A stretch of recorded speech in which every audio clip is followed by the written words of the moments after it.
A good Erev Yom Tif, Chag Kasher V'Sameach. It's the season of our freedom, Zman Cherutenu, as we're going to say in Kiddush and in the davening, and it's an especially poignant time to keep in mind those who are not free.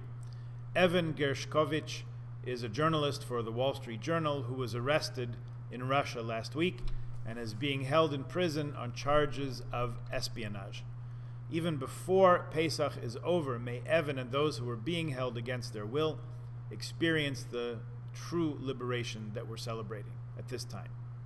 To add a little something to your second Seder, here are a few short stories from Rabbi Spiro, who compiled a Haggadah illustrated with tales from around the Jewish world. Nowadays, when we go to buy our matzah, we just walk right into Costco and plunk down our $25 and walk out with a box of shmora matzah. Or if you prefer, you can plunk down $50 in Sobeys. The joke gets a little bit less funny every year. That may be one reason why matzah is called lechem oni, the bread of poverty.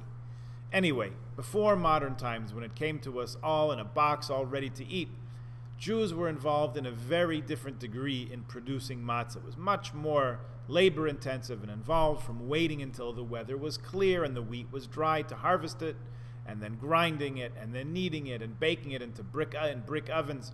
If you've ever seen it done, it's a process virtually unchanged over centuries. The Shatzer Rav, who was famous for Shatzer matzahs until this year when the bakery closed, told a parable once about the grinding process. They would have two huge, heavy millstones, right, in the middle of town, and they would hitch horses to them, and the horses would drag the stones, one grinding against the other, and that's how the wheat would be ground into flour.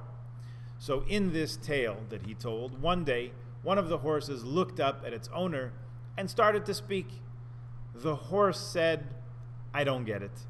When I walk on a path, I understand the purpose. I'm going somewhere for a reason. I start in one place and I end up in another place. But when I do this work, I don't understand it. I just go in circles around and around and I never get anywhere. I don't understand what purpose there is to what I'm doing."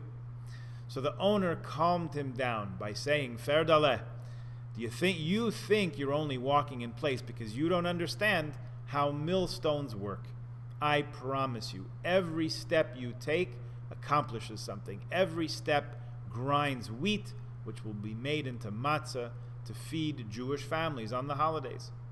So the Rav explained from this parable, the same is true with us. We don't always understand. We certainly don't fully appreciate all that our Seder accomplishes in heaven and earth. So we also feel like we're going around in circles sometimes, same old thing, around and around. But we should know and we should trust that every step we're making in the Seder turns the millstones of heaven, as it were, and provides spiritual nourishment for our own Jewish families and for the Jewish people throughout the whole year. On another note, for those who are interested in the intricacies of the Jewish calendar, you probably already know that the first night of the Seder always comes out on the same night of the week as Tisha B'Av.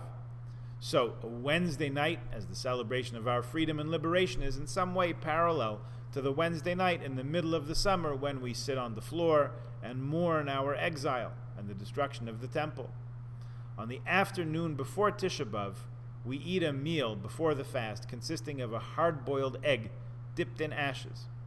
The Ramah, Rav Moshe Isserles, writes in Shulchan Aruch that starting our meal at the Seder with an egg dipped in salt water is a connection between these 2 days, so that even at our greatest moments of freedom, we have in mind the destruction also. So, the Bluzhever Rebbe, Rebbe Yisrael Spiro, who was a survivor of the Shoah and has many of his remembrances written up in Yafa Eliach's book, Hasidic Tales of the Holocaust, which is very worth reading if you haven't already. So the Bluzhever Rav added a dimension to this connection. He would sit down to eat his pre-fast meal on Tisha B'Av, including the egg, and he would have another course also. With his bread for that meal, he would eat a piece of afikomen from that year's Seder. He taught that even at our moments of sadness and loss, the day would come again when all the Jewish people would be free, and it's worthwhile to commemorate and remember that. Another story. Rabbi Yaakov Reischer was originally named Bechhofen, but in the late 1600s he was called to be the Rav of Rzeszów in Galicia, so he came to be called Reischer. That's how the Jews called that town. The name stuck, even though later in life he was the Rav of Ansbach, then Worms, then Metz in Alsace-Lorraine. He was once giving his Shabbos Hagadol drasha, and his topic was the shi'ur, the minimum amount of matzah that a person should eat to fulfill the mitzvah of matzah. Now you may have heard in some communities there's a tradition that the rabbi speaks at length, sometimes even great length, on Shabbat Hagadol, the Shabbos right before Pesach, to explain the laws and meanings of the holiday. Some would say the rabbis speak at too great a length, but hey, it's tough to please them all. Anyway, things were no different in Rav Reischer's shul, and after concluding his 2-hour sermon, according to the way the story is written, a voice piped up with a comment. One of the town's poor people had the following take on the sermon.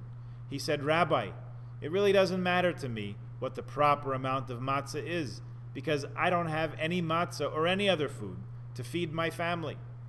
The Rav was stunned, and he announced to the crowd in the shul, "My whole drasha is upgefrekt. Everything I said has been proven wrong.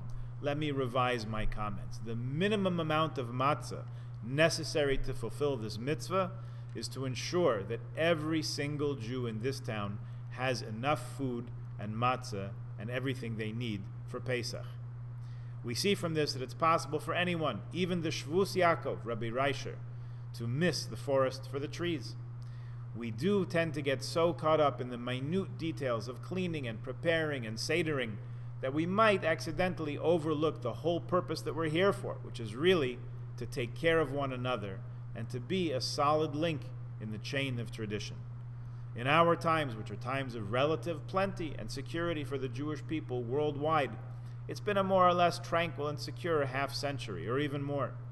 It's not often in Jewish history that we enjoy such a period, and we should be thankful for it and recognize it.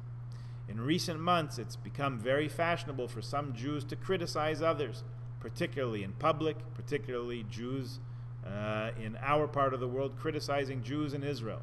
None of us is flawless, and none of us is sure that if we were to switch places, we would be able to do any better. Maybe our best lesson is from the Exodus, from Yetzias Mitzrayim, is to remember that we are all in this together, and that every Jew is connected profoundly to every other Jew, whether we like it or not. To look for ways to support each other and care for each other and carry each other through whatever challenges we may face is probably a better use of our time and energy than almost anything else. May we all taste true freedom this holiday of freedom, and all in good health and peace. Chag Kasher V'Sameach.